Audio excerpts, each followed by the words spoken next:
बोलो रीप करोरी बाबा महाराज की जय, परम पूज्य सिद्धि माता की जय, भक्त वत्सल हनुमंत लाल की जय।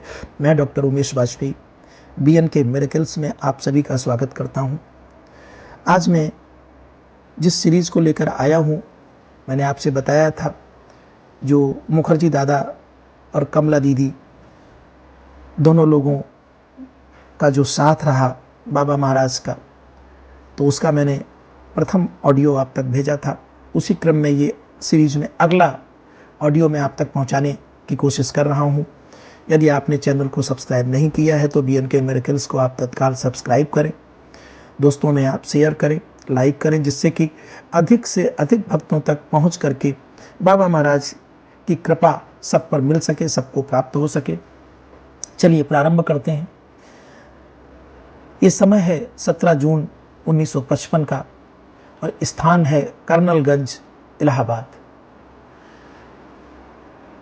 दीदी माँ कहती हैं कि सन 1946 जनवरी से प्रवक्ता के पद पर राजकीय प्रशिक्षण महाविद्यालय इलाहाबाद में वो कार्य कर रही थीं। उस समय कॉलेज की प्रधानाचार्य श्रीमती EB जोशी जी थीं। वह एक विदुषी महिला थीं और अपनी विद्वता के कारण संपूर्ण प्रदेश में विख्यात थीं। बाद में वो IAS की तैयारी में सेलेक्ट हो गई और 1952 में वह अपने नए पद पर चली गई। सन 1950 में जुलाई में यह ट्रेनिंग कॉलेज आगरा स्थानांतरित कर दिया गया। आगरा में ही सभी प्रवक्ता और सभी छात्राएं एक ही छात्रावास में रहने लगी। दीदी माँ भी वहीं चली गई। प्रधानाचार्य का बंगला बड़ा और कुछ दूरी पर था। दीदी माँ कहती हैं कि रात के समय में मेरी एक और सहयोगी प्रवक्ता श्रीमती जोशी के बंगले पर सोने जाती थीं। वो संध्या समय श्रीमती जोशी जी विभिन्न विषयों पर बातें करती थीं और हम लोग अपनी इग्नोरेंस के मारे शर्म खाते थे।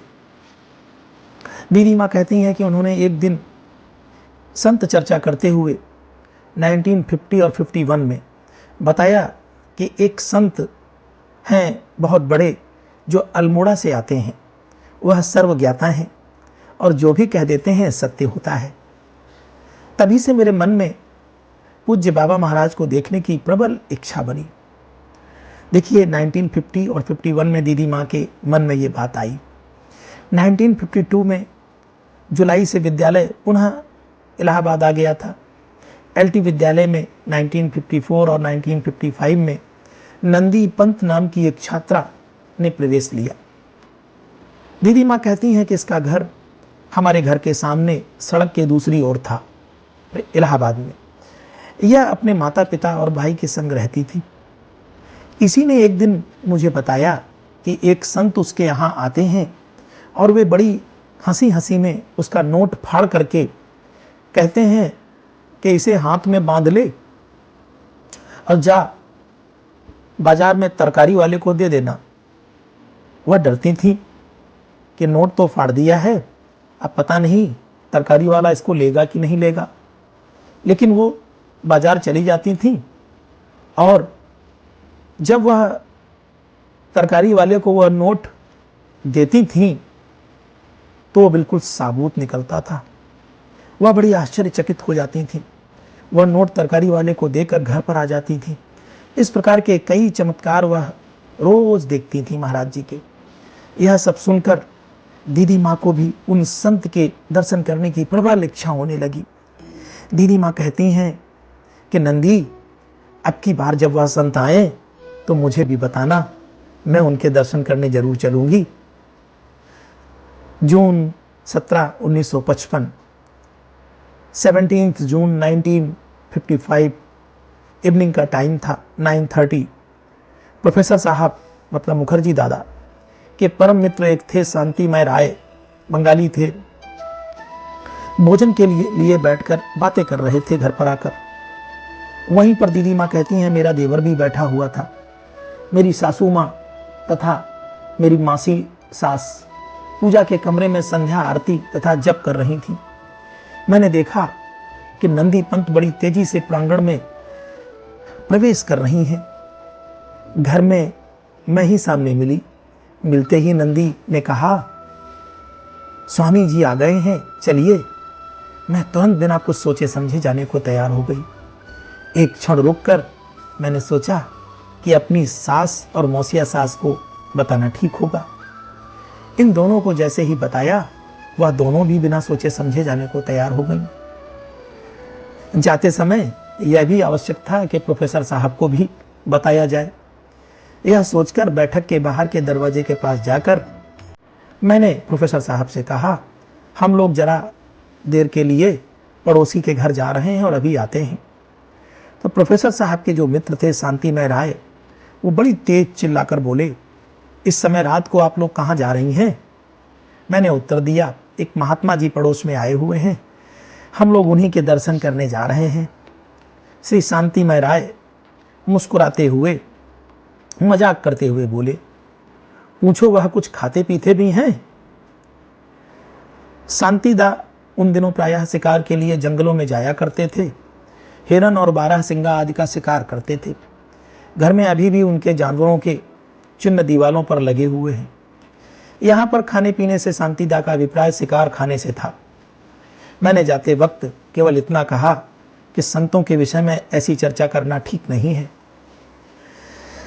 जाते ही हमने देखा कि पूज्य महाराज जी एक छोटे से कमरे में एक बांस की खटिया पर बिछी दरी पर लेटे हुए हैं। तुरंत देखते ही उठकर बैठ गए और मुझसे पूछा, कहाँ से आए हो और नाम क्या है तुम्हारा? हम लोगों ने अपना नाम पता आदि बता दिया। बताने के पश्चात हम इसकी प्रतीक्षा कर रहे थे कि पूज्य महाराज जी शायद बैठने को कहें।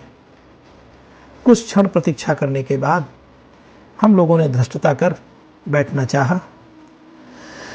जैसे ही हम लोग बैठने चाह ही रहे थे कि उन्होंने कहा, घर पर तेरे पति का बंगाली दोस्त आया है, उसे जाकर चाय पिला दे। मैंने कहा, मेरा भांजा घर में है, वही पिला देगा। नहीं नहीं, तू जाकर पिला। जाओ कमला, कल तुम्हारे घर आऊंगा। यह सुनकर हम लोगों में इतना साहस नहीं था कि उनकी आज्ञा का पालन न करते। हम लोग तुरंत 5 ही मिनट में चल दिए। इतना जल्द वापस देखकर घर में बैठे लोग बड़े ही कौतूहल से पूछने लगे। जब शांतिदा ने सुना तो भौचक्के से रह गए, क्योंकि उनको क्या पता कि महाराज जी ने वहां से बैठे बैठे जान लिया कि उनके घर में कोई बंगाली दोस्त आया है।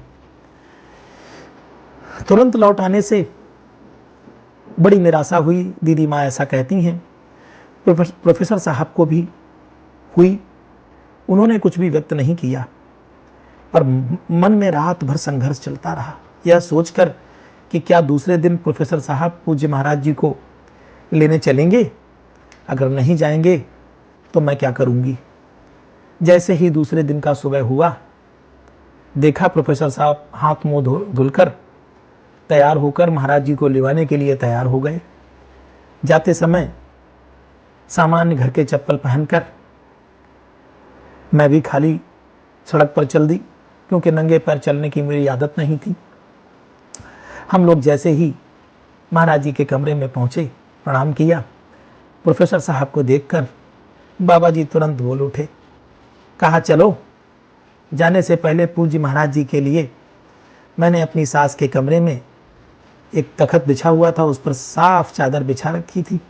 एक तकिया रख दिया था, हाथ का पंखा रख दिया था, खिड़की पर पर्दे भी लगा दिए थे कि महाराज जी आएंगे और तखत पर विराजमान होंगे।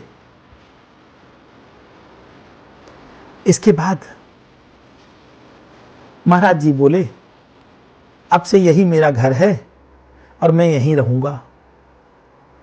इसके पश्चात जब भी महाराज जी प्रयागराज आते, हमारे यहाँ ही रुकते। दीदी ऐसे कहने लगी। उनके आने पर दर्शनार्थी और भक्तों की भीड़ लग जाती। किसी भी माह में आते और अपने साथ किसी भी भक्त को ले आते। घर पुराना था और इसी कारण कुछ असुविधाएं हुआ करती थी, लेकिन महाराज जी कहते अक्सर, घर नहीं बनवाएगा, जमीन नहीं खरीदी क्या? कब बनवाएगा?